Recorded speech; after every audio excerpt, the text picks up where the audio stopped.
Salut les amis, nouvelle vidéo dans le chalet. Donc au chaud, il fait super beau aujourd'hui. Je vous fais un petit tour d'horizon. Regardez, dehors il fait super chaud. Excusez-moi, il y a des flocons qui tombent. Ça c'est mon délire. C'est le truc que j'ai collé sur la baie. Donc il fait au soleil, il fait au moins 25-30 degrés. Donc à l'ombre il doit faire 17-18, mais 17, mais au soleil ça tape vraiment fort, surtout qu'on est vachement à l'abri du vent. Donc c'est plutôt agréable. Donc changement d'univers. Nous voilà enfin dans ce que vous préférez tous, la haute montagne. Ok, bon allez, on passe à l'essentiel. Donc présentation aujourd'hui du sac de couchage, j'allais dire. Pas du tout. Donc du hamac Ares, le Amazonage, je crois, de mémoire. Donc vous voyez qu'il est rien à voir avec le Situs Summit. Je vous parlais dans l'autre vidéo précédente où je présente le hamac justement Situs Summit. Il était tout petit par rapport à la lampe. Et là, vous voyez, dans la vidéo, je vous dis qu'il est aussi gros que la lampe. Et vous voyez que c'est largement le cas. Vous voyez, sans faire exprès, j'étais pas loin de la vérité. Hein. Voilà. Donc c'est assez lourd aussi également. Hein. Ça pèse, je pense que ça pèse son poids. Je vous le mets dans la vidéo. Ok, donc un hamac, donc Ares, bon, à des finitions qui sont propres mais moyennes. Vous voyez, un truc tout bête, l'étiquette elle est mise à l'envers. Si vous mettez le hamac avec le nœud sur le dessus, l'étiquette est à l'envers. Bizarre. Bizarre. Pour ce qui est de la matière, on a exactement la même matière que sur les Ticket to the Moon. À savoir que ce matelas a un double fond, donc c'est plutôt de pouvoir mettre un matelas entre. Donc l'intérêt c'est que le matelas lui va être, comment dirais-je, il va être stabilisé et encloisonné dans ces doubles couches. Donc il va pas bouger quoi, il va pas se déplacer latéralement. Et vous n'allez pas vous retrouver avec le matelas sur vous au petit matin. Et c'est plutôt intéressant. À savoir aussi que du coup, les doubles cloisons permettent de tendre la première toile où vous êtes appuyé dessus, la deuxième ne se tend pas. Donc ce qui évite d'avoir les moustiques qui vous piquent le cul quand vous dormez donc la nuit. Et donc, même si vous ne mettez pas de matelas au fond, vous n'êtes pas piqué par le dos. Donc c'est intéressant. Et par le dessus non plus, puisque vous avez la moustiquaire qui est intégrée. Et donc c'est quelque chose de super, on va dire, c'est top qualité pour ce qui est du bushcraft ou du bivouac pur.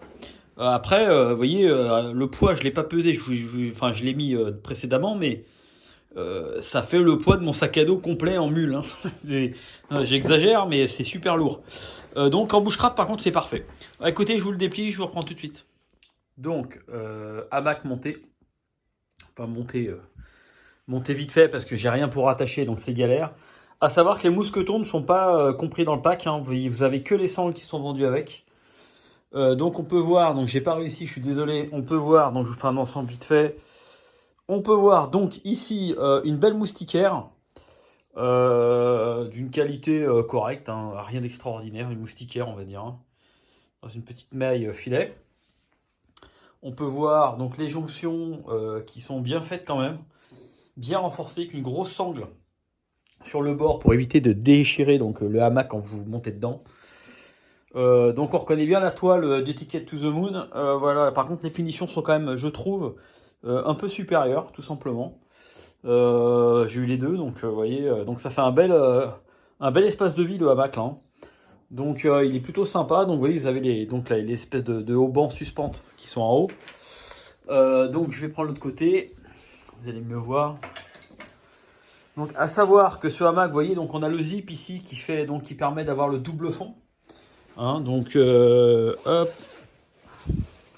Donc, vous avez donc un double fond. Ce qui est intéressant, c'est que je vous dis, une fois que vous êtes dedans, quand vous êtes dans le hamac, eh ben, le double fond, lui, pend toujours. Donc, vous n'êtes pas piqué par les fesses. Et donc, ça, c'est plutôt intéressant. Et donc, hop, vous voyez. Donc ça fait un espace de vie qui est intéressant, c'est assez grand quand même. C'est un hamac qui est assez agréable, je trouve. J'ai pas manqué de place à l'intérieur. J'ai dormi quelques fois dedans, peut-être les 5-6 fois. J'ai pas eu de problème de déchirure, de fiabilité jusqu'à maintenant. Le système par contre de réglage est un peu merdique. Alors à savoir que moi, je rajoute ici là, je rajoute une corde à nœud de mes Ticket to the Moon que j'ai fait moi-même. Hein. Donc de façon à pouvoir régler le mousqueton. Donc je le mets sur le premier nœud. Si je veux retendre, je le mets sur le deuxième nœud. Et si je veux le tendre encore un peu plus, je le mets le troisième nœud. Donc voilà mon système d'attache. Donc il faut prévoir 2 cordes de chaque extrémité, évidemment. Et 2 mousquetons en plus. Puisque rien n'est prévu à part les sangles que vous avez en l'état, mais rien n'est prévu de plus pour le fixer. Donc c'est pas toujours hyper pratique à fixer. Autre chose que j'aime moyennement, c'est tout ce système de cordage et d'élastique.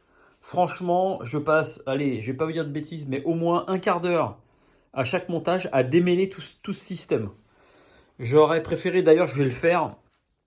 Je vais le simplifier. Je pense que je vais faire quelque chose de beaucoup plus agréable.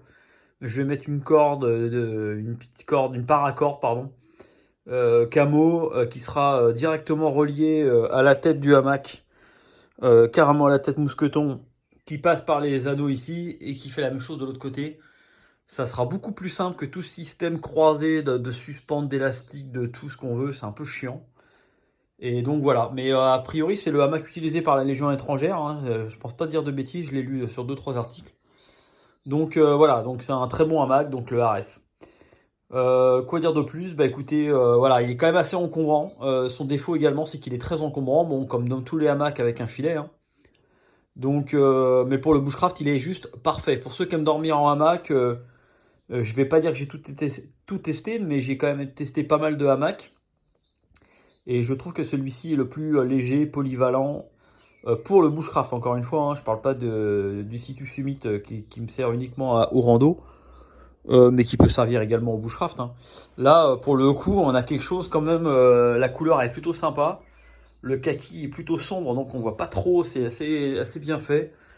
Et franchement, la qualité est au rendez-vous. Donc vous pouvez voir que les coutures sont assez propres, c'est bien renforcé.